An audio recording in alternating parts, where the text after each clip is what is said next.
Saya dapat informasi Ya. masih ponakannya Jokowi. Oke. Yang hari ini jabatannya cukup bagus di PT-nya Pak Luhut kalau tidak salah. Mata nggak sehat pun ngelihat itu bukannya Jokowi. Bibirnya itu lebih tebal gitu loh. Giginya rata kok Jokowi ginsul.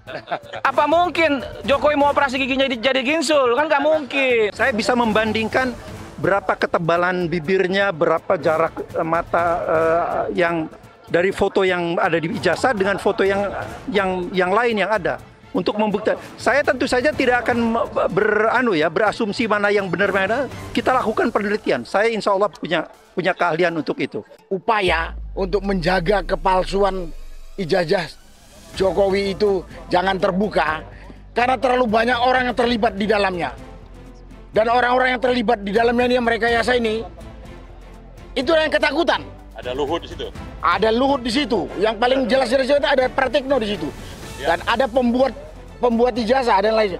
Jadi kalau terbuka kepalsuan ijazahnya Jokowi ini akan ada ratusan bahkan mungkin ribuan yang akan terseret. Kita kawal. Kita amankan. Oke, Bismillahirrahmanirrahim. Assalamualaikum warahmatullahi wabarakatuh. Pernyataan saya tentang anaknya Dumatno ini cukup menggembarkan. Saya berharap dengan adanya pernyataan saya ini, UGM, kepolisian berpikir ulang untuk mentersangkakan kita semua. Harusnya apa yang saya sebutkan itu polisi panggil dulu, periksa dulu dengan benar. Apakah foto yang di ijazah Jokowi itu foto Jokowi? Pastinya bukan. Karena berdasarkan analisa Mas Rosuryo, Dr. Tifa, Bang Rismon itu jauh. Itu lebih mendekati ke Dumatno. Nah, Apa itu Dumasno? Dumatno itu jelas. saya dapat informasi Ya. masih ponakannya Jokowi. Oke. Yang hari ini jabatannya cukup bagus di PT-nya Pak Luhut kalau tidak salah. Urusannya Luhut. Iya. Nah, jadi mungkin Tuhan kasih jalanin untuk kita semua. Tiba-tiba aja ponakan saya kirim foto dia bersama anaknya Dumatno dan dia bilang, "Om, ini saya kirim foto. Siapa ini? Ini anaknya Dumatno, Om, teman saya." Saya ngobrol-ngobrol, dia mengakui kalau itu foto bapaknya.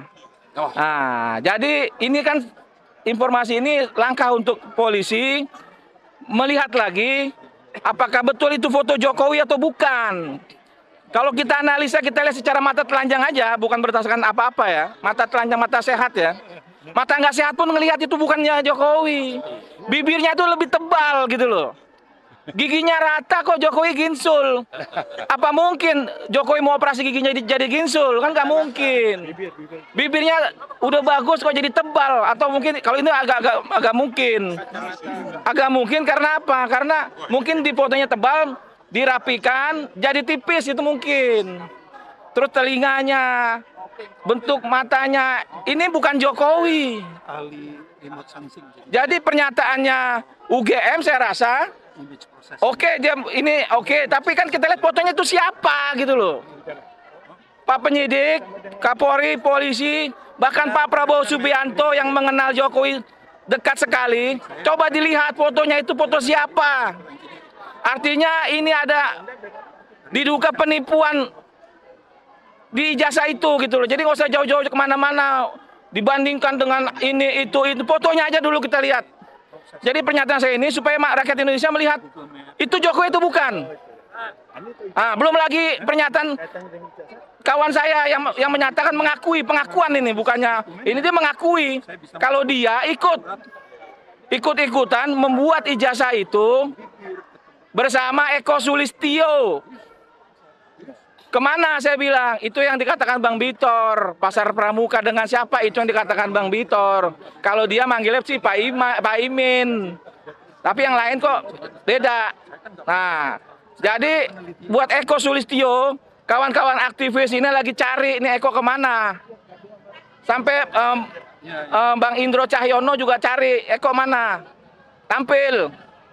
Ketemuin kita-kita. Ketemuin kawan-kawan yang menduga ya, ini menduga nih. Ayo bicara di media dong. Kalau memang nggak salah, tampil dong. Kan Eko ini salah satu orang yang dari Solo mengikuti Jokowi. Belum lagi ada namanya lagi, saya dapat lagi si Devan itu, ponakannya Jokowi. Ini pasti ada sesuatunya, nggak mungkin kalau mereka kabur-kaburan. Iya kan, yang dapat saya informasikan di Cinere juga rumahnya udah kosong. Nah, Eko nih, ayo kita kumpul, terutama ke Mas Indro. Mas Indro cari Eko nih. Nah, jadi kira-kira seperti itu masukan untuk penyidik, untuk lain-lain seluruh rakyat Indonesia, bahwasanya ini harus selesai. Kami nggak takut nih di sidang. Kami siap sidang di dunia dan akhirat. Artinya Jokowi berani nggak? Nah, saya dengan ditersangkakan ini, saya terima kasih. Saya udah bilang tadi di acara News, terima kasih. Kami ditersangkakan, artinya apa? Artinya Jokowi itu harus hadir di persidangan, membawa ijazah aslinya. Sampai hari ini kan, saya aja diperiksa di dalam aja, di BAP nggak ada lihat ijazahnya. Kita minta nggak ada ijazah, nggak dilihatin. Dari Solo 2 tahun 3 tahun yang lalu juga nggak ada. Jangan-jangan dia datang bawa yang asli, wah ini jangan-jangan diduga buatan lagi nih. Kan begitu. Ya, kalau memang terindikasi buatan lagi gimana, Pak? Ya berarti Jokowi luar biasa, moralnya bejat sekali gitu loh. Polisi harusnya tuh. Nah, sekarang coba kita lihat lagi. Kalau Jokowi itu benar-benar hadir ya kan, paling tidak kan kuasa-kuasa hukum kami kan menanyakan, ini foto siapa gitu loh. Saya minta aja kuasa hukum tanya, tekan ini foto siapa, Jokowi bukan. Bibirnya sama bukan, kan gitu kan. Yang jelas bibirnya beda kok. Matanya beda, berkacamata. Yang mudah-mudahan Jokowi bisa jawab lah. Tapi saya rasa Jokowi nggak bisa jawab, nggak berani untuk ngomong itulah. Saya tantang nih Jokowi hari ini. Ayo Pak Jokowi ngomong, itu foto Jokowi itu bukan. Foto Pak Jokowi itu bukan. Kira-kira seperti itu. Wabillahi taufiq wal hidayah. Wassalamualaikum warahmatullahi wabarakatuh. Takbir. Allahu Akbar. Lawan, lawan, lawan. Siapa? Siapa lagi? Oke. Assalamualaikum warahmatullahi wabarakatuh. Terima kasih para pejuang sekalian. Yang hadir sini adalah pejuang.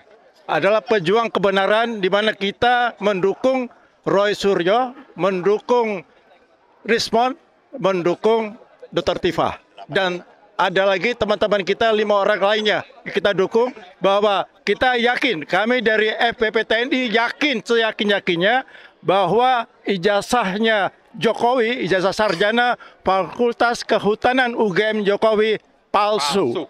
99,99%.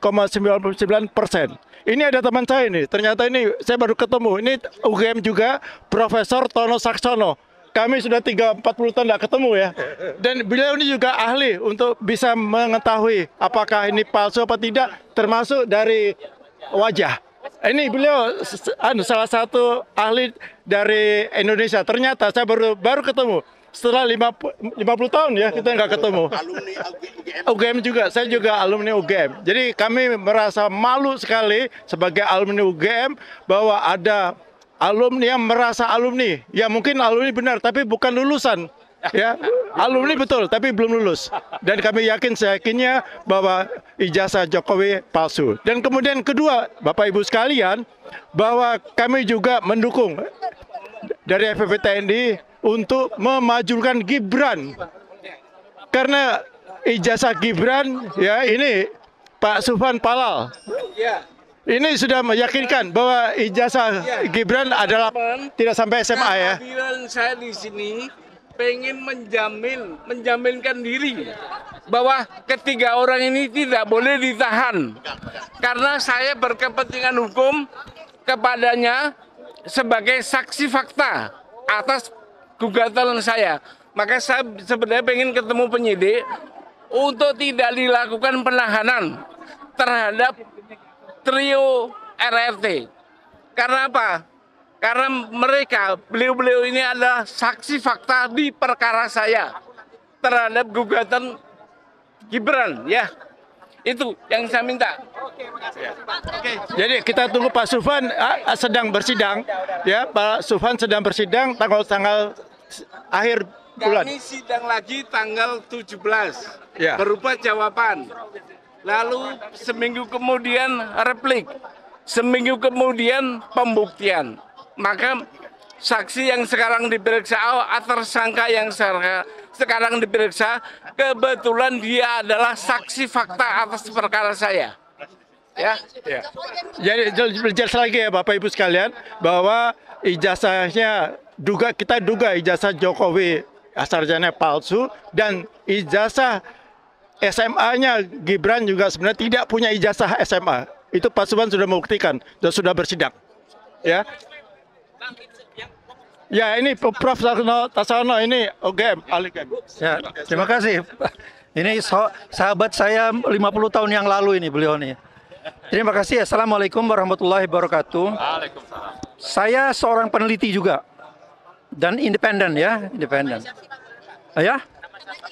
Tono Saksono nama saya. Tono Saksono. Jadi saya mempelajari juga yang dinamakan digital image processing ya, dengan sangat intensif. Saya melakukan penelitian sampai detik ini, sampai sekarang ini saya masih melakukan penelitian. Jadi kalau saya diberi tugas untuk mengukur ya ijazah-ijazah yang ini yang punya Pak Jokowi dengan ijazah yang lain yang saya bisa membandingkan berapa ketebalan bibirnya, berapa jarak mata yang dari foto yang ada di ijazah dengan foto yang lain yang ada untuk membuktikan. Saya tentu saja tidak akan berasumsi mana yang benar mana. Kita lakukan penelitian. Saya insya Allah punya keahlian untuk itu.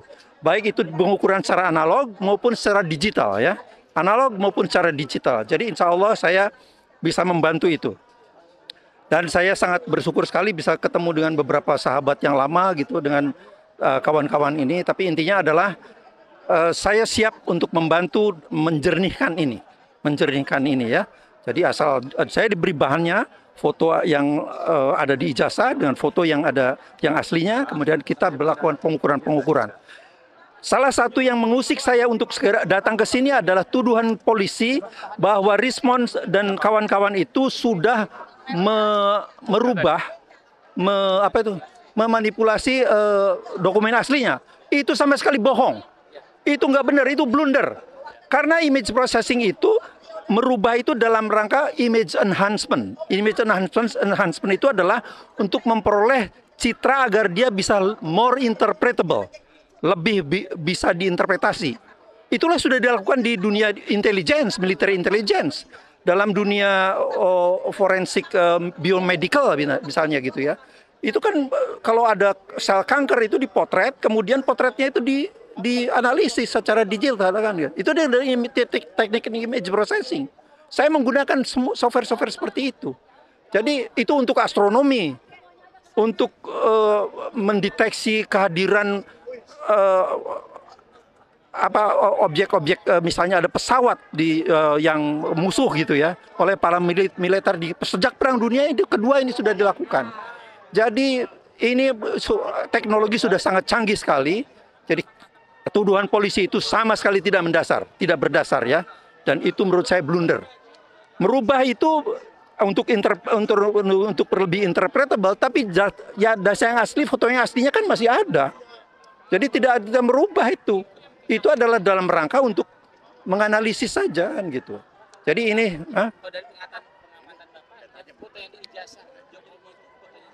secara kasat mata bukan.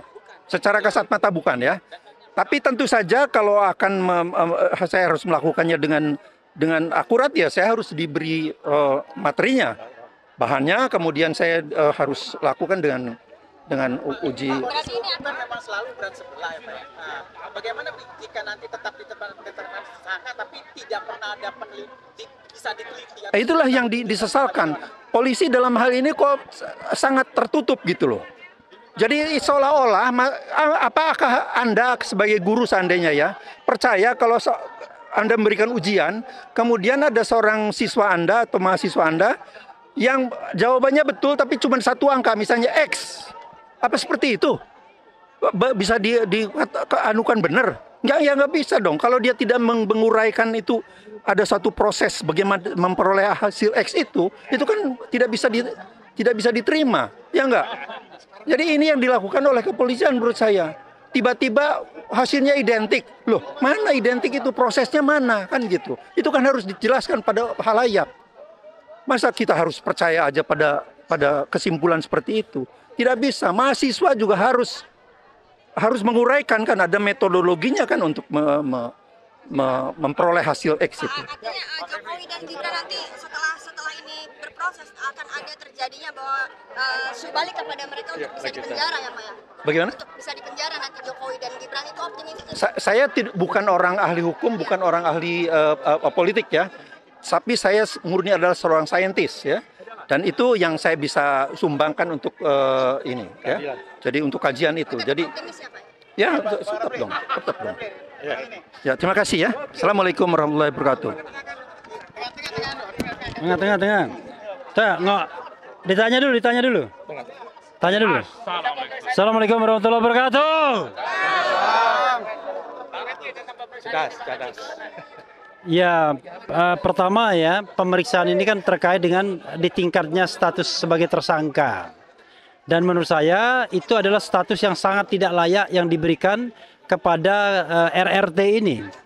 Coba bayangkan, orang yang punya martabat, punya pendidikan, kemudian ditersangkakan karena berpendapat dan melakukan penelitian. Kan ini negara barbar, negara yang tidak berperadaban.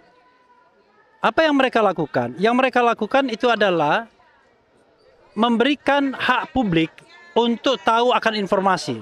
Dan itu dilindungi oleh konstitusi pasal 28F yang mengatakan bahwa hak untuk memperoleh, menyebarkan informasi itu adalah hak konstitusional atau hak asasi manusia.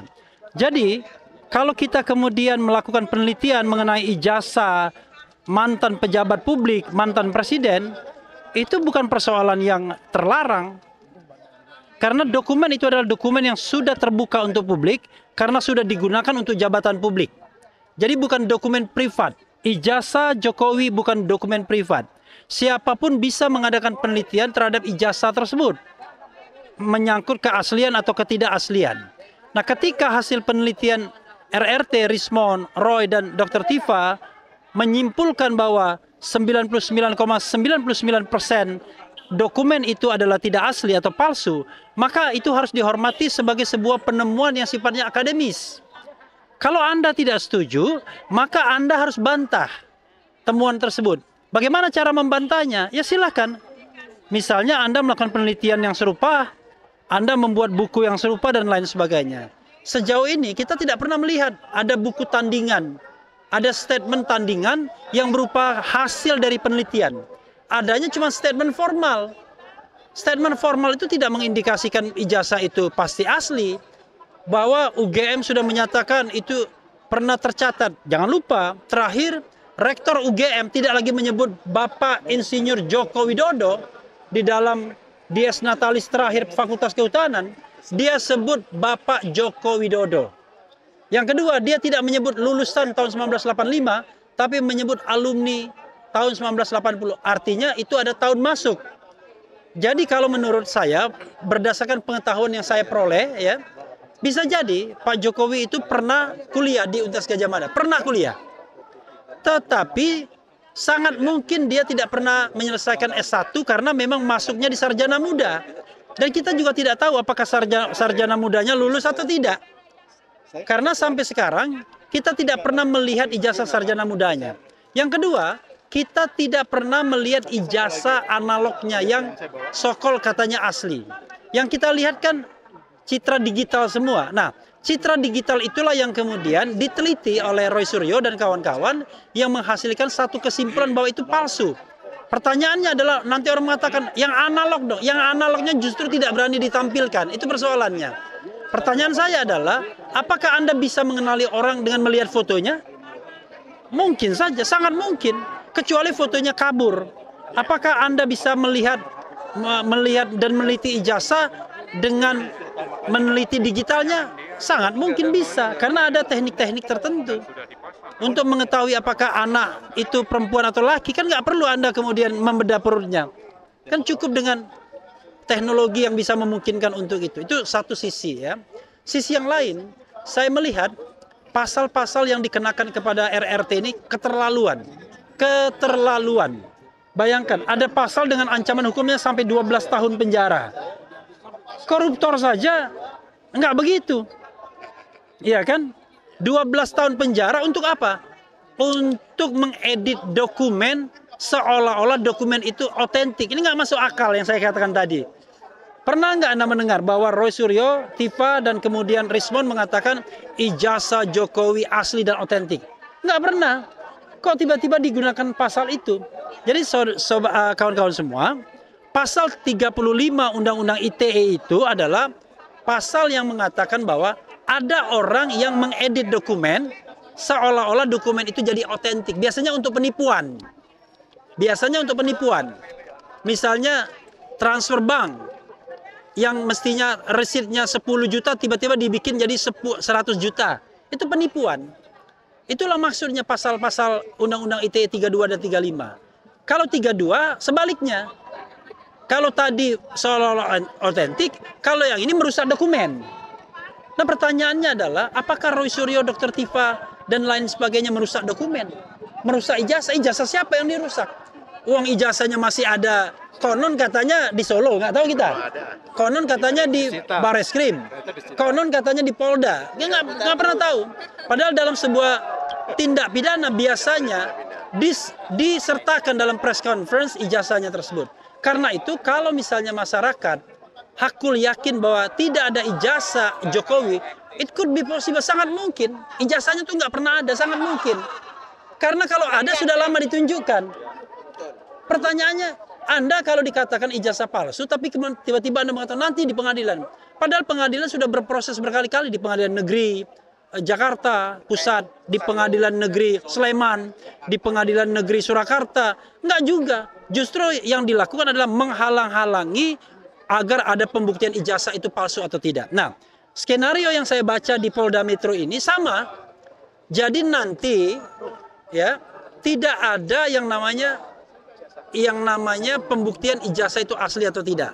Lalu apa yang akan dikejar? Yang dikejar adalah Roy Suryo, Dr. Tifa, Rismond melakukan ujaran kebencian. Nah, gitu ya. Kemudian RRT melakukan penghinaan. RRT melakukan pencemaran nama baik. RRT kemudian melakukan edit dokumen. Tidak ada kemudian pernyataan atau pertanyaan tentang ijazah. Nanti ketika kemudian jaksa disuruh membuktikan ijazah aslinya, dia menghindar. Nah karena itu kawan-kawan semua, kita harus menyadari ini. Kita jangan terjebak pada skenario penegak hukum yang ingin menggeser gawang permainan, membelokkan. Bukan lagi soal ijazah yang kemudian dibuktikan, tetapi hanya sibuk membuktikan Roy Suryo sudah menghina, Dr. Tifa sudah ujaran kebencian, Rismond sudah mengedit-edit dokumen dan lain sebagainya. Ini yang kemudian menjadi target yang diinginkan sejak semula. Dan saya sudah prediksikan dalam beberapa konten saya. Jadi saya bilang, yang di Solo gugatannya di NO, dinyatakan tidak dapat diterima, terbukti. Yang di Bareskrim akan dihentikan, terbukti. Nah di Polda akan ditingkatkan, tetapi bukan pembuktian ijazah. Nah sekarang pertanyaannya adalah, buat Pak Polisi sekalian, apakah Bapak-Bapak menghilangkan hati nurani publik? Satu, apakah Bapak-Bapak ingin menghilangkan pelajaran sekolah kita yang kita ajarkan pada anak-anak? Berbuatlah yang adil, yang benar, yang prosedural, dan lain sebagainya. Prof. Jimli As-Sidiki, Mahfud MD, kemudian Susno Duaji, orang-orang yang punya pengetahuan dan pengalaman atas prosedur pidana mengatakan tidak bisa orang ditersangkakan karena tudingan ijazah palsu selama belum ada pembuktian terhadap keaslian ijazah tersebut. Pertanyaannya adalah siapa yang bisa membuktikan? Bukan pihak kepolisian. Kepolisian tidak memiliki kewenangan untuk mengatakan sebuah dokumen asli atau tidak. Yang punya kewenangan adalah pengadilan.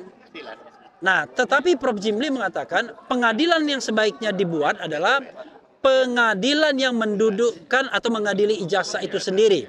Bukan pengadilan yang mengadili orang. Kalau pengadilan mengadili orang, ya itu memang menjadi persoalan. Persoalan yang kemudian akan membuat semua orang kemudian menjadi gontok-gontokan. Kalau kita mau balik kepada peradaban kita, oke, kita 0-0. Jokowi jangan diproses dulu pidananya untuk ijazah palsu ini. Dr. Tifa CS jangan diproses dulu. Yang dibuktikan adalah ijazahnya dulu.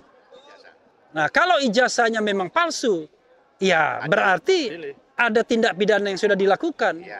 Tapi kalau ijazahnya asli, nah kita lihat dulu. kaidah-kaidah konstitusional kita, saya mengatakan, jangankan ijazahnya palsu, ijazahnya asli pun tidak boleh dikriminalkan. Why? Karena itu adalah bagian dari kebebasan akademik meneliti. Penelitian itu bisa saja salah. Yang penting jujur. Yang penting tidak ada mensereanya. Yang penting tidak bohong dia. Sehingga ada motif-motif yang tidak benar. Nah, kalau misalnya dianggap salah, maka silakan ada bantahan akademis lainnya. Kan biasa. Nih, Profesor Tono, ya, Profesor Tono Sabtono ini sudah puluhan tahun meneliti kalau sholat subuh kita itu kecepatan. Benar nggak? Cepat berapa menit, Prof? Sekitar 30 menit. Prof Tono mengatakan sholat subuh kita itu cepat 30 menit. Jadi bapak-bapak kalau ngikutin azan subuh di Jakarta dan sholat, menurut Prof Sabtono itu belum masuk waktu sholat subuh. Benar nggak? Sholat isya kita kecepatan juga. Berapa menit? Ya sekitar 26 menit. Nah, 24 menit. 24 menit. Jadi sholat subuh kita kecepatan 30 menit. Oh, kalau sholat isyanya terlambat. Oh, terlambat. sholat isya terlambat 24 menitan. Terlambat 20 menit. Harusnya lebih maju lagi. Iya, seharusnya lebih maju. Nah, jadi ini penelitian beliau yang dilakukan secara metode ilmiah. Beliau profesor. Nah, pertanyaannya adalah mungkin ada orang, oh nggak benar yang dikatakan Prof Tono Sabtono. Iya, silakan Anda punya referensi lain, punya Saya punya data 2.300 Tuh. hari. Oke. Seluruh dunia. Nah, itu. Jadi kalau mau beliau mau punya menentang saya, silakan iya. bawa datanya. Nah, itu sendiri sebenarnya kan nggak bisa dikatakan tiba-tiba beliau dianggap melakukan penghinaan agama karena mengatakan sholat subuh kita kecepatan. Masa begitu bernegara kita? Kan kacau jadinya. Padahal ini untuk kepentingan publik. Pertanyaan orang menanyakan, apa sih pentingnya ijazah itu dioprak-aprik? Menurut Anda, kalau saya katakan, apakah Anda ingin mengetahui ijazah Jokowi itu palsu atau tidak? Pengen tahu nggak? Kalau pengen berarti kita melakukan sesuatu atas nama kepentingan publik. Berdasarkan pasal 311 KUHP, pasal 310 ayat 3, nggak bisa dipidanakan orang yang bekerja atas nama kepentingan publik tersebut.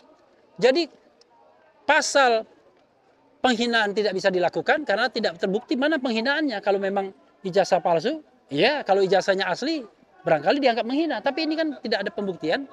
Ujaran kebencian apa? Yang dipermasalahkan Jokowi dan ijazahnya. Karena ujaran kebencian itu harus basisnya adalah suku, agama, ras, kemudian etnis, kemudian ada keterbatasan mental dan fisik, kemudian warna kulit, kemudian gender. Kita nggak mempermasalahkan kulit Jokowi, tidak mempermasalahkan suku Jokowi, tidak mempermasalahkan agama Jokowi. Yang dipersoalkan adalah ijazahnya. Dan ijazah tidak masuk di dalam pasal 28 ayat 2 Undang-Undang ITE yang disangkakan tersebut. Oke, 3. Berikutnya adalah, apakah kemudian yang pintar adalah menyebarkan berita bohong dihapus. Wah, pintar sekali. Pasal 28 ayat 3. Kenapa kemudian penyidik secara sengaja menghapus pasal 28 ayat 3? Pintar penyidiknya.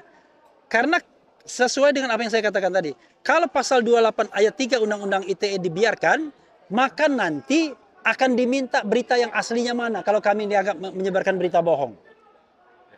Dia udah pandai belajar dari Bambang Tri dan Gus Nur yang dibatalkan penggunaan berita bohong itu kan dibatalkan berita bohongnya. Maka kemudian dihapus, di-drop. Kan ini by design, kita bisa membaca itu. Memang publik gak paham, tapi kita yang mengikuti sehari-hari paham.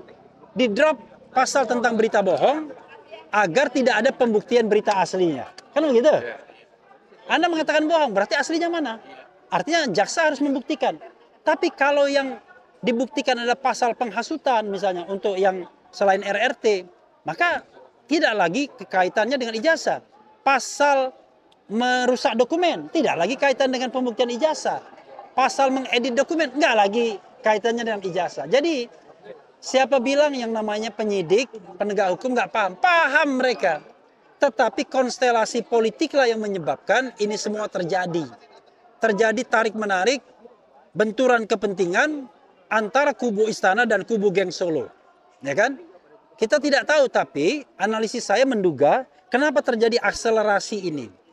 Akselerasi terjadi karena 3 hal menurut saya. Pertama adalah wush. Ketika Prabowo mengatakan saya tanggung jawab terhadap wush, maka itu ditangkap oleh pendukung Jokowi. Wah, kita masih hopeng, ya kan? Bos kita sama bos istana masih hopeng. Itu analisis ya. Sekali lagi saya melakukan analisis, bukan atas nama kebebasan akademik, kebebasan konstitusional. Nah, yang kedua, sudah mulai dihembuskan mengenai kemungkinan ijazah Gibran palsu dan kemudian akan dilakukan impeachment yang sudah dimulai oleh Forum TNI. Forum TNI mendapatkan suntikan penguatan dari RRT karena RRT itu meneliti soal ijazah Gibran. Dan yang ketiga, makin kicking, makin menukik ketika Roy Suryo kemudian datang ke Sydney dan menemukan fenomena nggak ada. Dia tantang, kalau memang Gibran pernah sekolah di UTS dan selesai, tunjukkan ijazahnya mana. Karena dia bawa sampel ijazah. Dia tantang, ada nggak ijazah seperti ini? Kalau nggak ada berarti nggak pernah selesai. Kalaupun selesai, selesai di mana dulu? Selesai kursus ataukah selesai preparation? Baik kursus maupun preparation nggak bisa disetarakan dengan SMA. Itu bukan pendidikan SMA. Masa Anda kursus primagama tiba-tiba disetarakan dengan SMA? Kan nggak bisa. Jadi hal-hal seperti inilah yang kemudian harus kita keep on eye. Jangan sampai mereka kesepian. Jadi ada pendapat yang mengatakan, udahlah kita bernegosiasi dan kekuatan. Iya kita negosiasi, tetapi masa juga penting untuk terus dipelihara. Kenapa? Kalau mereka ditahan, maka kita akan menghilangkan potensi 3 orang cerdas, yang produktif, yang meneliti, yang memberikan informasi yang benar. Bayangkan. Sementara yang dibebaskan, yang diberikan gerasi, amnesti, dan lain sebagainya adalah orang-orang yang bermasalah, para koruptor, dan lain sebagainya. Masa para koruptor bebas, penjahat bebas, orang-orang pandai, cerdik cendikia masuk penjara? Maka negara ini sudah sangat rusak. Wassalamualaikum warahmatullahi wabarakatuh. Keren cadas. Bentar ya. Selamat pidato yang hebat. Keren cadas. Terima kasih. Terima kasih. Assalamualaikum warahmatullahi wabarakatuh. Ya. Sederhana ini menyelesaikan ijazah. Ada 3 pakar hukum yang sudah disebutkan tadi itu oleh Pak Refli Harun, Profesor Asidik, Mahfud MD, kemudian Jenderal Susno Duhaji. Beliau itu pantas bintang 4. Tidak ada tersangka sebelum penetapan ijazah itu asli atau palsu. Itu jangan keluar dari rel itu. Kalau keluar dari itu berarti itu ngarang-ngarang. Itu. Saya kira itu kriminalisasi. Jadi saya kira patuhi, pedomani itu 3 komitmen, 3 pernyataan sikap daripada profesor itu.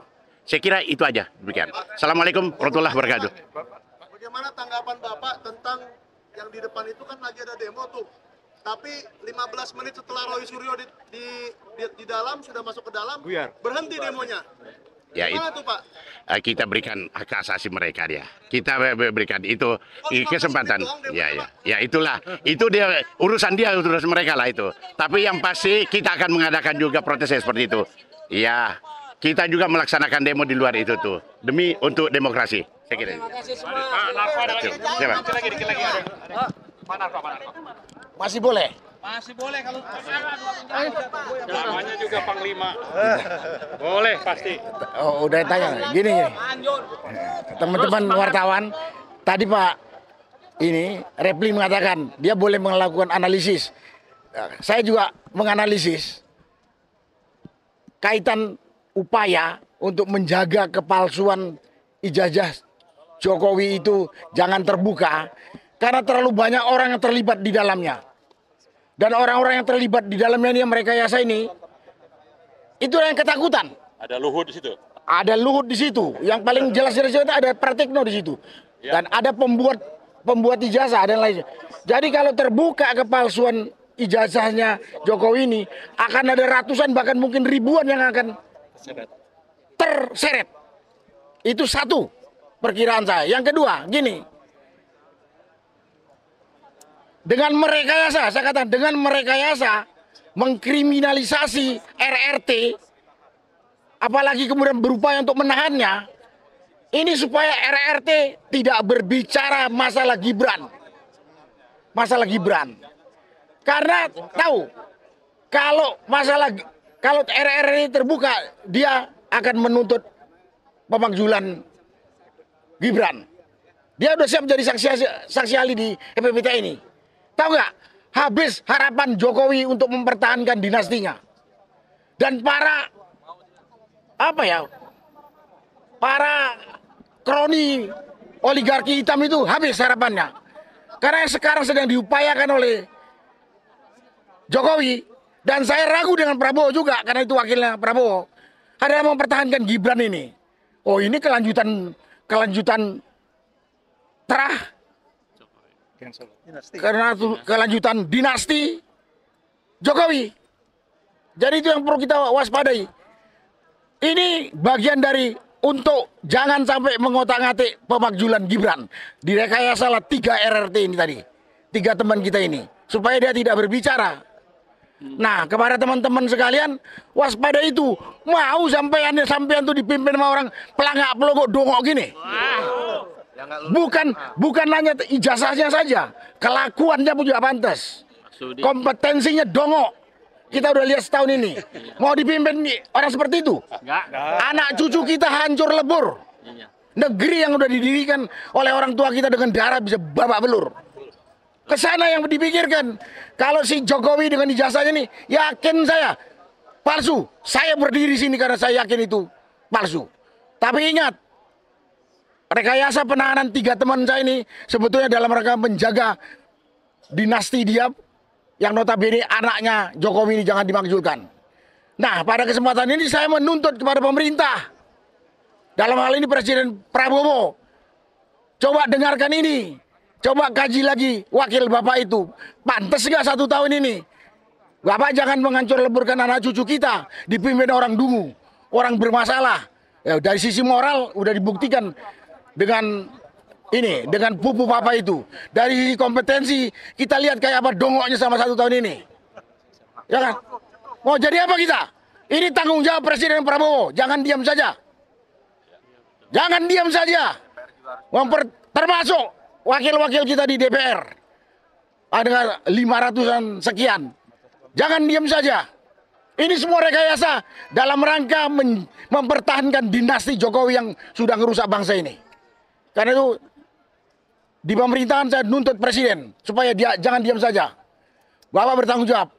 Sehebat-hebatnya kebohongan kalah dengan kejujuran pada waktunya. Jangan malu nanti begitu terbuka kebohongan ini, bapak-bapak yang ada di eksekutif maupun yang ada di legislatif. Terbongkar ini kebusukan. Pasti.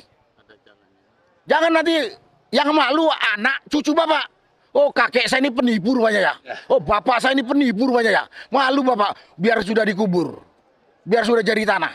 Itu yang perlu saya ingatkan. Saya ini, ngomong yang kedua ini saya mengingatkan pemerintah dan kepada legislatif. Ini rekayasa. Ini rekayasa.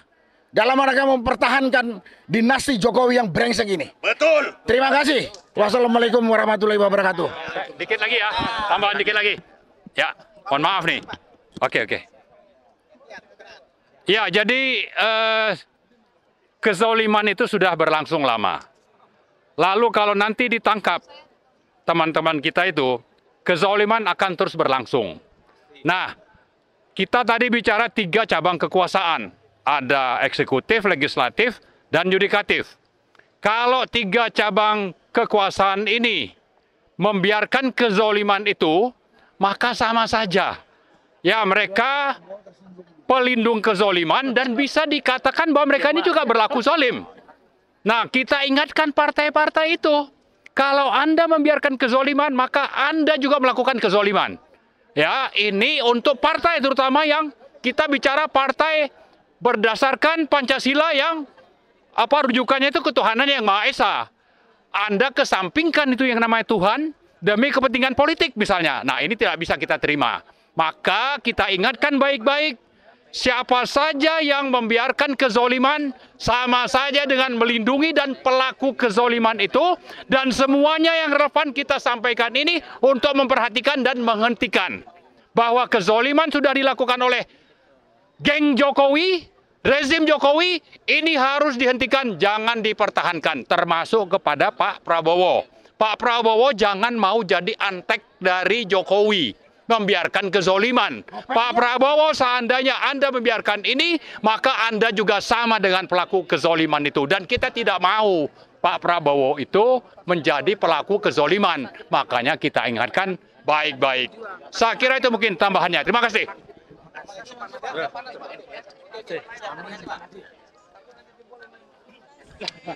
Siapa yang jebol?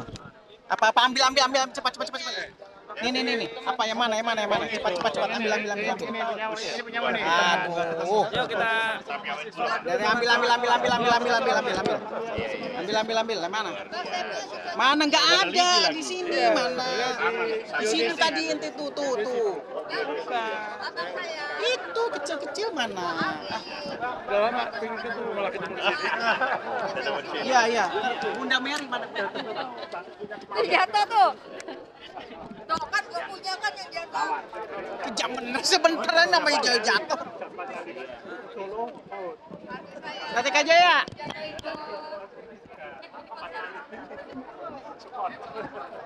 Ketik nih belum. Aduh. 3.